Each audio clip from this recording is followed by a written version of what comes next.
So, Anthropic finally dropped the official syllabus for the Claude Architect certification. You have probably skimmed it. But if you are trying to build a study plan from that PDF alone, you are going to waste hours on the wrong things. Today, I am breaking down the real structure, the hidden weightings, and the practical skills you need to master, not just the bullet points on the page. This is the map they did not give you. Forget the official guide. Your exam prep is already wrong. Now, let's get specific about that objective. The key insight is they are evaluating your structured thinking and decision-making process. This means your answers must justify the design trade-offs for security, cost, and performance, not just present a technically correct option. You must think like a solutions architect. That's the entire game. So let's be brutally honest. You are not here to write clever prompts. The exam will test your ability to design a system of decisions, not a list of features. It's about building resilient processes, not one-off tricks. Every question asks, does this design hold up under pressure? That's your new North Star. Now, here's the key mental shift you must make. Your primary deliverable is a blueprint. The system must succeed when a prompt fails or a user provides ambiguous input. What this means is your focus must shift from output quality in a vacuum to the reliability of the entire conversation architecture. That's the core design discipline being tested. The official blueprint is wrong. Let's decode what's really on the test. Think you can just memorize definitions? That's the trap. Foundational concepts is a silent killer because they test your ability to apply constitutional AI principles. You will face scenarios where you must critique and correct flawed designs, not just recall terms. This is about principled judgment. Are you prepared to think like an architect? This section tests your judgment, not your memory. You must dissect a broken design and pinpoint the exact principle it violates. That's the silent killer, missing the nuanced application of constitutional AI. The key insight is recognizing the misalignment between a system's behavior and its core ethical framework. Are you thinking like an architect yet? Here's the trap: they'll give you a system that seems to function, but its ethical reasoning is hollow.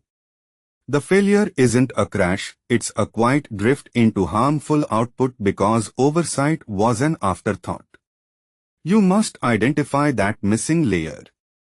Spot where the design allowed bias instead of constraining it. That's the silent killer.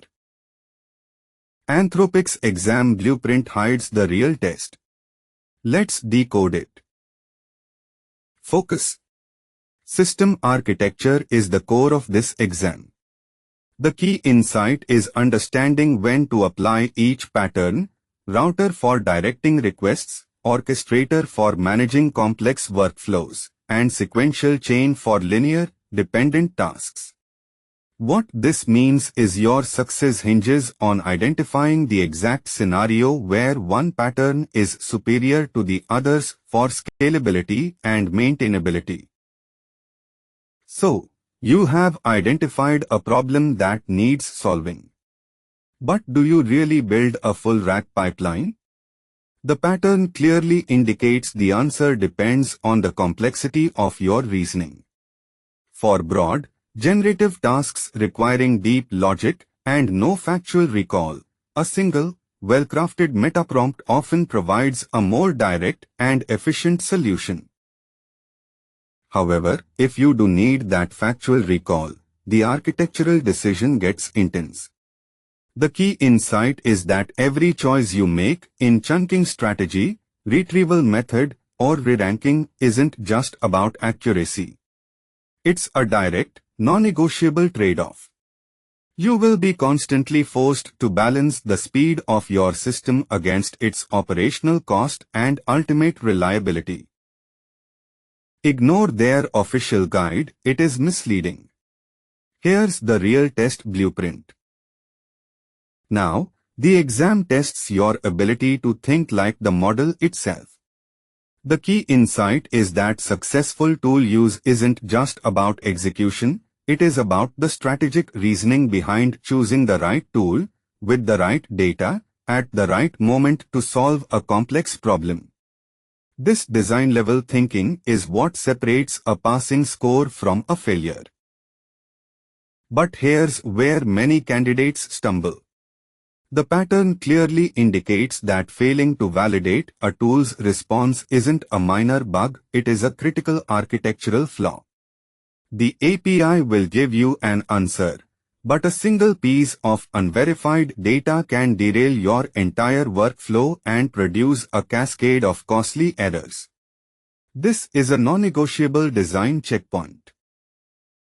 Let's flip the script.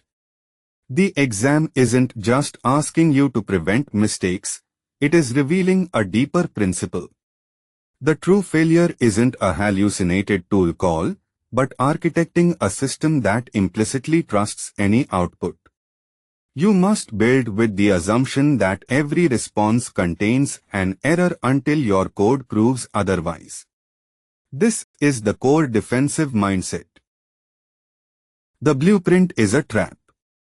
It's hiding the real exam. Now, evaluation isn't about generic metrics. The real question is, what does success look for a banking assistant versus a marketing chatbot? The pattern clearly indicates they will present a scenario and ask for the most meaningful performance indicator. You must define that success metric. Get this wrong, and you have missed the entire requirement. But for subjective tasks, generic accuracy is useless. So what is success? The key insight is you must define quality in measurable, domain-specific terms. For a creative assistant, it's originality and engagement. For a legal summarizer, it's precision and neutrality. You are not just picking a metric, you are defining what quality is for that specific use case. Now, governance is where your architecture faces reality. It is not about raw performance, it is about risk. The system must know its limits, financial, operational, ethical. You build the guardrails that let innovation run safely, embedding controls for cost, auditability, and safety directly into the design. Without this, a powerful system becomes a liability. The official blueprint is misleading. Here's what's actually tested. Now, the practical judgment question. You will be presented with several technically correct options. The challenge is identifying which solution best balances the requirements, the constraints, and the operational reality. Your job isn't to find the perfect answer, because it does not exist. It is to architect the most appropriate system for the specific scenario in front of you. And this is where certifications fail. You might ace every technical test, but if your design is a black box of complexity, you fail the real-world scenario. The underlying pattern here is about long-term viability. Your system must not only work today, but remain a logical, accessible tool for any engineer who inherits it tomorrow. Think of it like a time capsule you are building for future developers. You wouldn't bury a puzzle box. The key insight is that every design decision is a commitment not just to function, but to comprehension. Your architecture must be an open, adaptable blueprint, so the team in 6 months can easily pick up where you left off. The official exam outline is a decoy.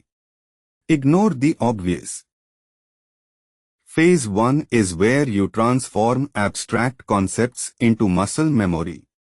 That customer service bot project?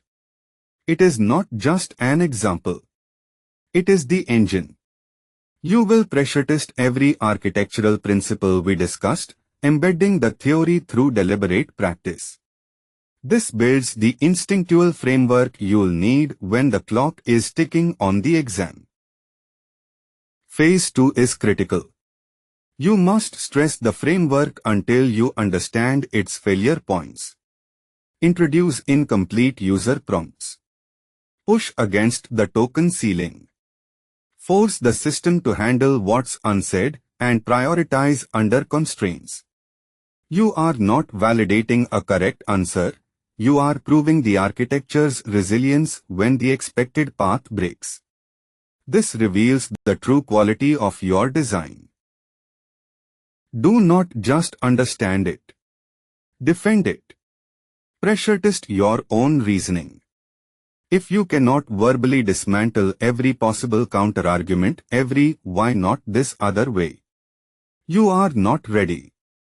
This phase forces clarity the slides alone never provide. It reveals the weak joints in your logic before the exam does. Speak it into existence, or watch it fall apart under questioning. The exam tests architectural thinking, not prompt trivia. Your study must be project-based. The foundational concepts and evaluation sections are heavily applied. Do not just memorize them. Your biggest advantage is designing for real-world constraints, cost, safety, maintainability, and scale. Take one project idea from the syllabus this week and architect it on paper, focusing on the trade-offs we discussed.